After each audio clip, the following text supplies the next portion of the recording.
नमस्कार कक्षा 9वीं। आज हम पढ़ेंगे वाक्य का चौथा भाग और आखिरी भाग ना। जलदत्त के चार वाक हैं, है ना।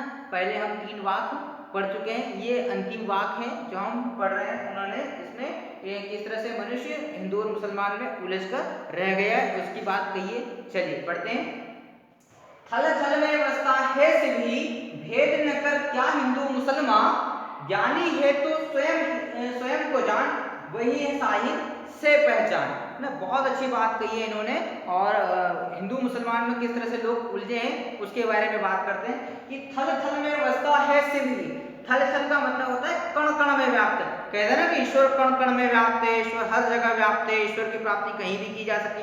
तो उन्होंने कहा है कि थल थल में व्याप्त है शिव, भेद न कर क्या हिंदू मुसलमान, है ना। तो तुम हिंदू और मुसलमान में इसका भेद न करो। भगवान को, ईश्वर को किसी जाति में, धर्म में, पंथ में, संप्रदाय में मत बांटो, है ना। उन्होंने कहा है कि थल थल में व्याप्त है ईश्वर, जो है वो कण कण में व्याप्त है, ईश्वर हर जगह व्याप्त है।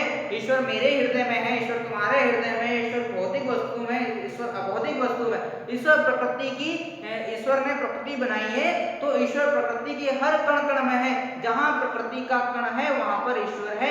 जहाँ पर प्रकृति का कोई भी तत्व है उस तत्व में ईश्वर है।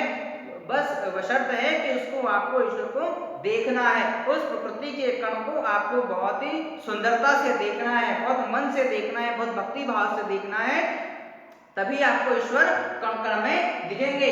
थल थल में बसता है शिव ही, है ना। ईश्वर जो है वो, या शिव जो है वो प्रकृति के हर कण में है, हर क्षण में है, हर पल में है ना। भेद न कर क्या हिंदू मुसलमान, तो ईश्वर जब हर कण में है तो आप इसको भेद न कीजिए कि ईश्वर हिंदुओं का है या अल्लाह मुसलमानों का है, या ईश्वर जो है किसी धर्म का होगा, या भगवान किसी और पंथ का होगा। तो भगवान जो है, ईश्वर जो है वो किसी पंथ में, धर्म में, संप्रदाय में नहीं होते हैं। यदि आप ईश्वर को धर्म में या संप्रदाय में ढूंढोगे तो आप बहुत बड़ी मूर्खता कर रहे हो, अपना समय गवा रहे हो। जबकि ईश्वर तो कण कण में है, हर जगह है। ज्ञानी है तो स्वयं को जान। यदि तुम बहुत बड़े ज्ञानी हो तो स्वयं को जानिए, स्वयं को पहचानिए कि स्वयं में कितनी ऊर्जा है, स्वयं में कितनी एनर्जी है कि हम ईश्वर को प्राप्त कर सकते हैं या ईश्वर के स्मरण कर सकते हैं। वही है साहिब से पहचान। यदि तुमने स्वयं को जान लिया तो समझ लो ईश्वर को जान लिया। उन्होंने कहा है कि परमात्मा प्रकृति के कण कण में बसा हुआ है। ईश्वर तत्व मनुष्य के में जीवन तत्व के रूप में विद्यमान है, परंतु भिन्न भिन्न धार्मिक मान्यताएं हिंदू मुसलमान ईश्वर में अंतर करती हैं। कवित्री कहती हैं कि हिंदू मुसलमान तुम इस सर्वव्यापी तत्व में भेद न करो। यदि तुम्हें वास्तव में सच्चा ज्ञान प्राप्त हो गया है तो स्वयं को पहचानो, क्योंकि तुम में ही ईश्वर बसता है। स्वयं में ही ईश्वर को खोजो तो वह अवश्य मिलेगा, चेतन रूप में हमारे अंदर ही है।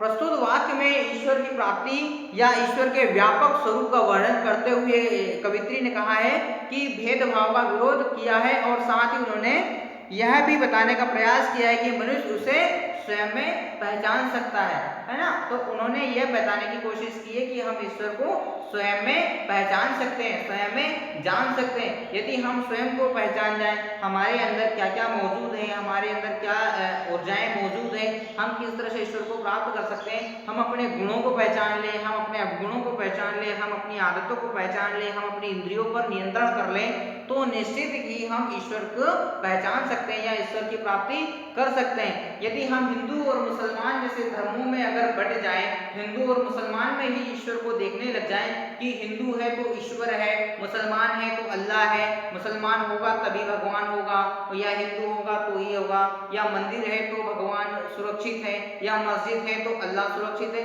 अगर इस तरह के आडंबरों में हम बस जाएं, इस तरह की मान्यताओं में, अंधविश्वासों में यदि हम बहक जाएं तो हम ईश्वर की प्राप्ति नहीं कर सकते। स्वयं को पहचानना बहुत जरूरी है। स्वयं को देखना है कि हमारे अंतर मन को झांकना है कि ईश्वर हमारे मन में है, ईश्वर हमारे अंतर मन में है, ईश्वर कहीं बाहर नहीं है, हमें कहीं भटकने की जरूरत नहीं है ना। ईश्वर, लोग क्या होता है कि तंत्र मंत्र में भटक रहे हैं, साधु सन्यासियों के चक्कर में आ रहे हैं, बाबाओं के चक्कर में आ रहे हैं,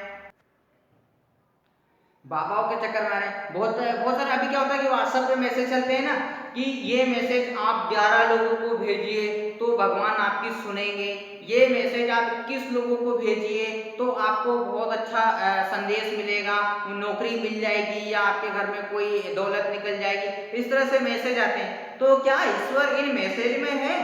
क्या ईश्वर इन 11 लोगों को सेंड करने से ईश्वर की प्राप्ति हो जाएगी? नहीं, ये आडंबर है ना। हम लोग इस तरह की हमारे पास मान्यताएं हैं, इस तरह की हमारे पास धार्मिक अंधविश्वास है कि 11 लोगों को यदि मैंने मैसेज सेंड किया तो मेरे को कोई ना कोई अच्छी चीज मिलेगी। अरे ऐसा कुछ भी नहीं होता भाई।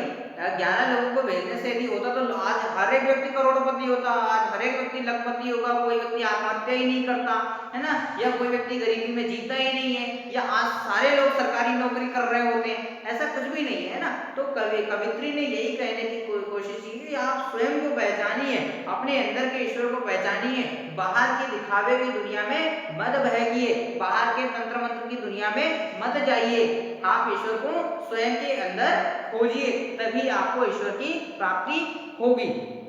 चलिए, आज हमने वाक्य के चारों भाग हमने पढ़ लिए हैं। अब आपको करना यह है कि चारों वाक्य को लिखना है और चारों वाक्य के शब्दार्थ और भावार्थ जो है उसको आपको कॉपी में, फेयर कॉपी में लिखना है और बहुत अच्छे से इन वीडियोस को सुनना है, क्योंकि आपको इन्हीं वीडियो के अंदर से प्रश्न पूछे जाएंगे, इन्हीं वाक्य के अंदर से प्रश्न पूछे जाएंगे। आप इस भ्रम में मत रहिएगा कि आपको पीछे जो पार्ट में प्रश्नोत्तर दिए वही पूछे जाएंगे, ऐसा बिल्कुल भी नहीं होगा, है ना। पार्ट के अंदर से भी प्रश्न पूछे जाएंगे, तो आपको इसकी तैयारी भी करनी है ना, क्योंकि ये जुलाई माह का जितना भी सिलेबस था वो आज हमारा पूर्ण हो चुका है। तो अब आपको पूरी तरह से इनमें समर्पित होकर के पढ़ना है, इन वीडियो को सुनना है और जो प्रश्नोत्तर है उसको अपनी कॉपी में लिख लेना है।